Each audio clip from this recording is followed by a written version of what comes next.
You indeed told me that a jobless Kenyan is a desperate Kenyan. You told me also that a hungry Kenyan is a negative Kenyan. You told me that a sick Kenyan is a weak Kenyan. And you also told us that a homeless Kenyan is a Kenyan without hope. You, the Kenyan people, spoke clearly. We want dignity. We want to put enough food on our tables. And we want a lower cost of living. We listened. Since, and on reflection, I have come up with 4 responses to these concerns, and I call them the Big Four: food security, affordable housing, manufacturing, and affordable health care for all. That is the position on the Big Four: food security, health, universal health care, housing, affordable housing, manufacturing.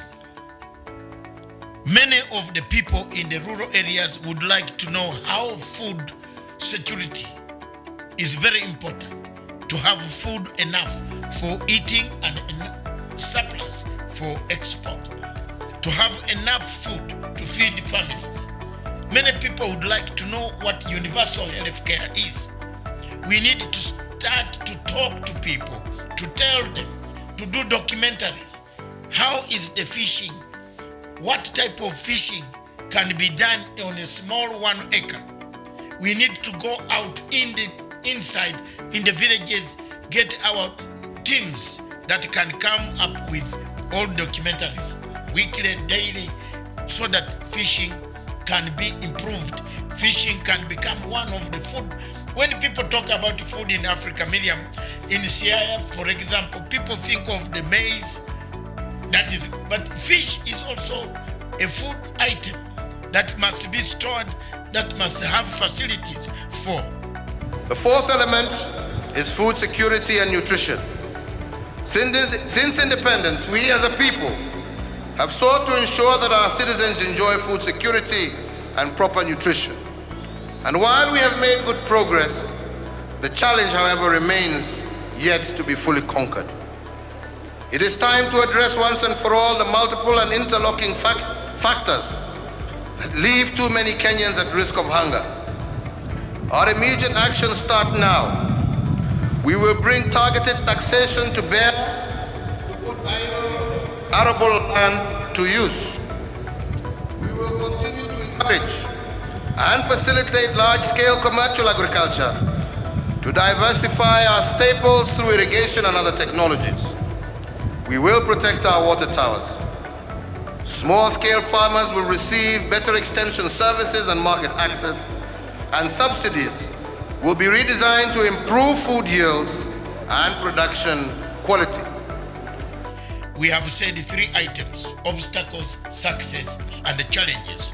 One of the obstacles is when the agenda was set out, there was quite a lot of politics that was involved.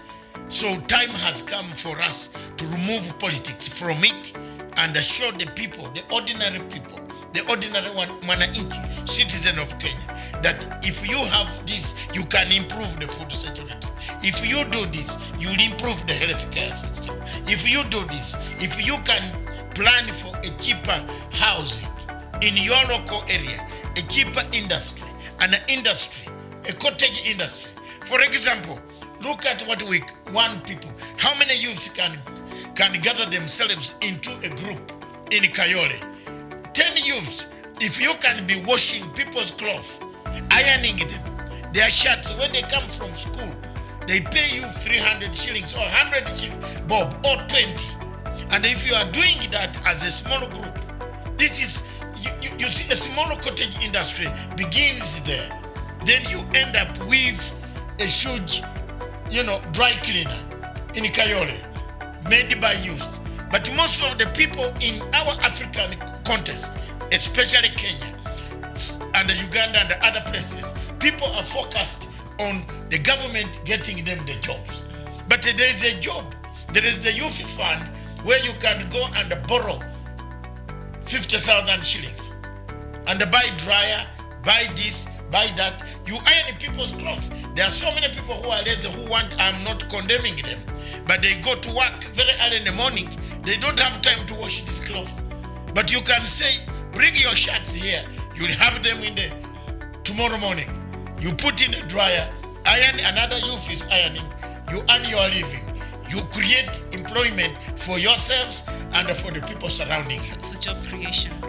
I want you in this spirit to also turn to the person sitting or standing next to you.